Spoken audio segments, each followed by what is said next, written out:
All right, let's keep it moving. We are going to finish out chapter 26 of Genesis, still the first book of the Bible. We are going to cover the second half of that chapter, is verses 15 through 35.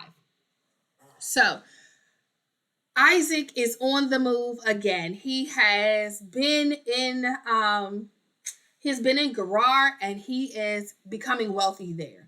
God has blessed him and he is wealthy and things are going well for him.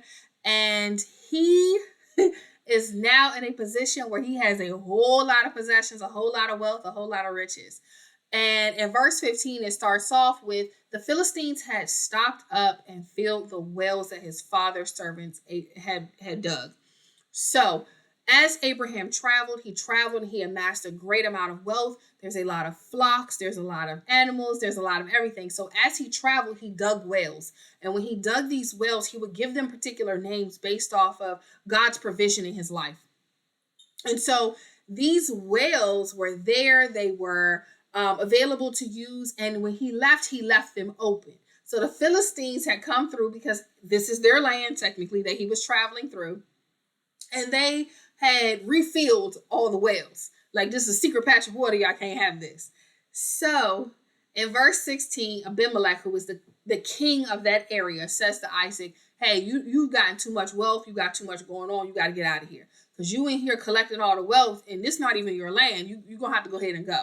Like, I see that you're blessed. I see that you're wealthy, but go be wealthy somewhere else.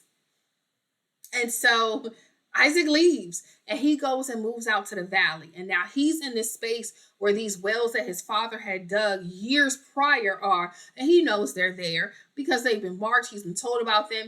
They can see evidence of this being a good place to dig. And it looks like somebody already did and it's not here anymore. So he reopened all the wells. He was like, look, I got all these flocks and this herd, these cattle. I got all these animals. I got people out here that need to bathe and cook and have water to drink as well. We're going to open up these wells. And he again gives them the names that his father gave them. So he is like, I don't care if y'all close them down because y'all don't want to believe in God or y'all don't want to worship God in this particular well. I'm going to do it. And he opens the wells back up. And so in verse 19, it says that while they're in the valley, one of Isaac's servants dug and found a spring of water.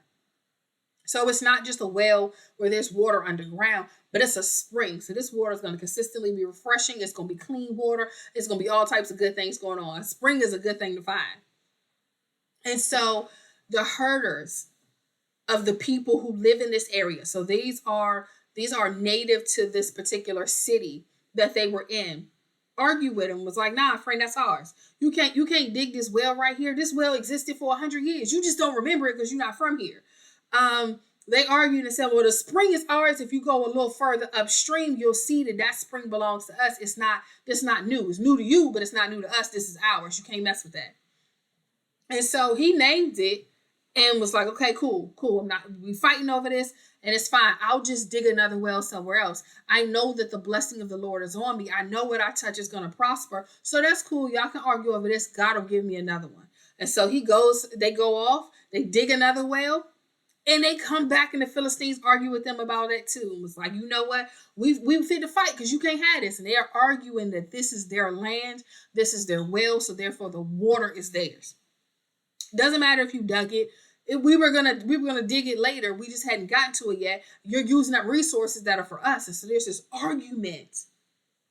And so in verse 22, he was like, cool, y'all can have it. Like I said, my God got me. So he moves to another place and he digs another well. And in that other place, they don't fight him on it. And he calls it Rehoboth. And it's because God has made room for us. Now I have a space to be fruitful and live. God told me to come here, and I finally landed in the space that he said and set provision for me in. And so he goes to Beersheba, and there God appears to him, and he tells him, I'm with you. I got you. I know it's a lot going on. They acting funny. They don't want you to be around here, but I have you. Don't worry. It's okay. And the promise that I gave your father, I'm going to give to you. You're one of his descendants. You're the start of this promise being real. And I'm going to make sure that I am giving you the okay from me to you so you know this is real. And so in verse 25, like his father showed him to do, he built an altar and he worshiped. He pitched his tent and his servants dug another well. We're going to stay here a while. God visited me here and I'm going to bask in the presence of the Lord. We need to stop being afraid to just sit in the presence of the Lord. If service is high and y'all having a good time and you feel like God came and sat on the pew next to you, and you want to worship a while, but service has moved on or service is ended, you sit right there and you worship a while. You stay in that space. You suck up every bit of Holy Spirit you can get. You don't know what kind of week is facing you. So make sure that when you are in the presence of God, when the Holy Spirit fills a room and you happen to be in it, go and say it and just bask in it a little bit. Just stay for as long as you want to stay in that space. Go on and soak it all up. And so in verse 26, after he had pitched his tent and stayed there a while, the king comes to him and brings his advisor and the commander of the army. So this don't look like a friendly visit. He's brought his royal advisor and he has the commander of his army. So he is traveling with people who are decision makers. And so Isaac is like, what you want, man? What you want from me now? You told me to leave, I left. You got rid of me. You said you don't want me there because I make too much money. I'm a little too wealthy. I'm interrupting what y'all got going on. Why are you here? Why are you coming out here to mess with me? And so in verse 28, they said, we see plainly, we see certainly that the Lord is with you. So we said, let's call a truce. Let's have an oath. Let's shake hands on this, that we're going to have a covenant. You don't do any harm to us, because if you got a real God like this on your side, you could come against us and you by yourself could take us out. So I want to make sure that you know what, let's go ahead and make an agreement now. Let's go ahead and become allies so that you don't turn against me. But don't do us any harm. Same way I didn't do you any harm, I want you to not do me any harm.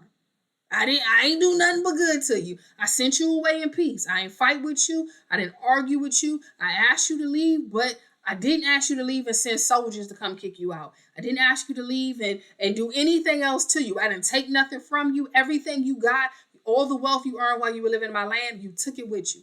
And we cool. We are so good. And I just want to make sure we got a truce here. And so in verse 30, it says he made them a feast and they ate and drank. He said, cool, friends, come on and have a seat. Let's have a seat. Let's have a good time. Let's talk about it. Rest yourselves. Let's have a meal. Let's break bread and fellowship. We're going to have a truce. Let's have a truce. If we're gonna be cool, let's be cool. We're not even going to pretend like, okay, yeah, all right. And we both side-eyeing each other. Nope. We're going to be good. Let's be good. Let's sit down and break bread. And so it says, in the morning they rose early and they exchanged oaths. They swore to one another. This is the part where they was like, okay, let's sign on a dotted line. Like, we made it official. And like, we said it, but now let's make it official. And so he went ahead and was like, okay, we good. Y'all have a good day. Y'all have fun. And they departed in peace. So at that point, everybody is cool. They don't have no issues with each other. There's no arguing. There's no fussing. There's no fighting. Everybody is cool with this decision they've made. And it says, that same day, in verse 32, Isaac's servant came and told him about a well that they had dug and said, we found water. So they are still out digging wells. At this point, they're digging a new well. So they had reopened the wells from Abraham, but then whenever they tried to open a new well, there was conflict. And so now they opened the well and everything was good. So Isaac sat and worshiped, pitched his tent, hung out for a while. And after this visit, he finds out that there's another well. God is continuing to make provision. God said, I got you, and he does. And so they name it, and it says that they were cool. Now, in verse 34 and 35 are a little bit different here. So it jumps back to their sons, Esau and Jacob. Esau and Jacob are the twins that they have. They are very different people. Esau is the oldest.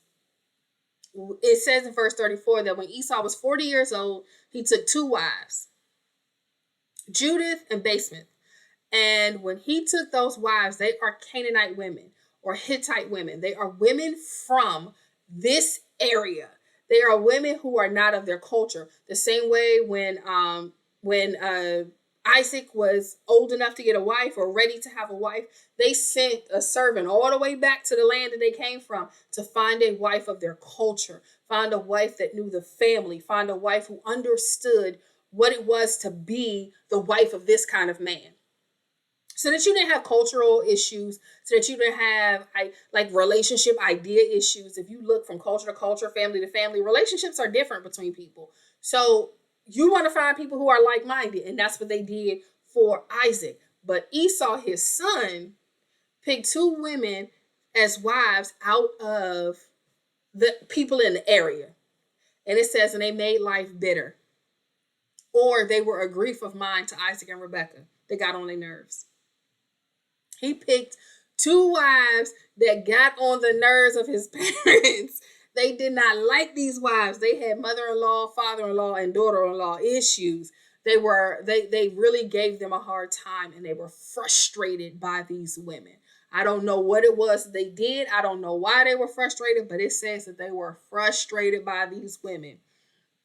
So that is where we're going to end chapter 26 at verse 35. We're going to do a quick recap, and I'm going to get out of your way. So it started off for this section at verse 15. In verse 15, Isaac is traveling around, and he is very, very wealthy at this point.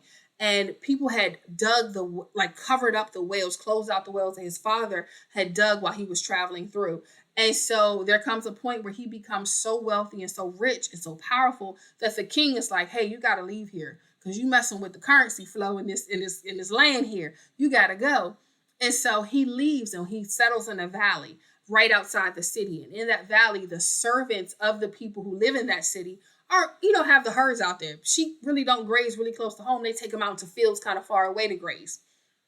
And they keep running into issues, arguing over these wells, fighting with him, and they have a hard time. So he keeps moving and keeps moving and keeps moving because he understands that God promised him something, and he is going to trust God for this promise even when it doesn't look like it.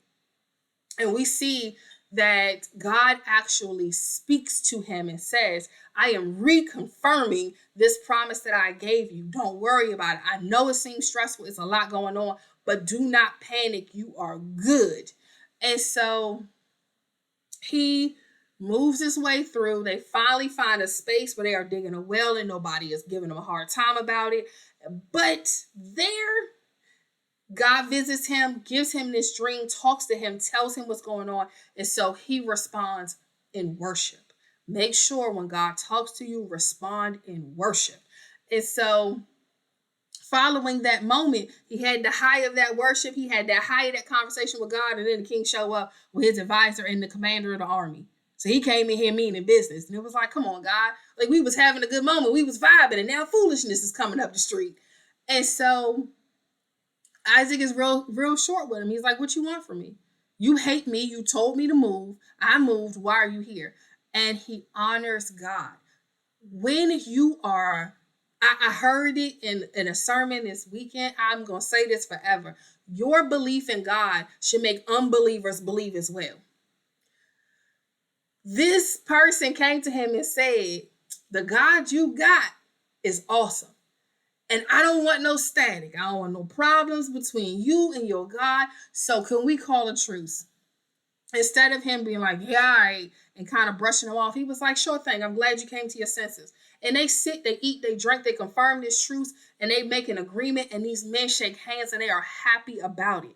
So make sure that you are really entering yourself in agreements and truces that you want to be in. Don't just do it and be like, I think they're going to do me some harm later. Sometimes, you just got to trust God to be able to handle that. Now, I'm not saying, be crazy and jump into situations are bad. But when you're in the middle of a situation that God brings to you, trust that God is going to work it out. And he's going to make it the situation that works for your benefit. And so right after they have this agreement and everybody leaves and they leave in peace, they find more water. So they are now in a space where God is providing what's needed for them as they are out in this wilderness, in this space that God told them to travel to, in this land that God told them to be an alien in. They are finding what they need.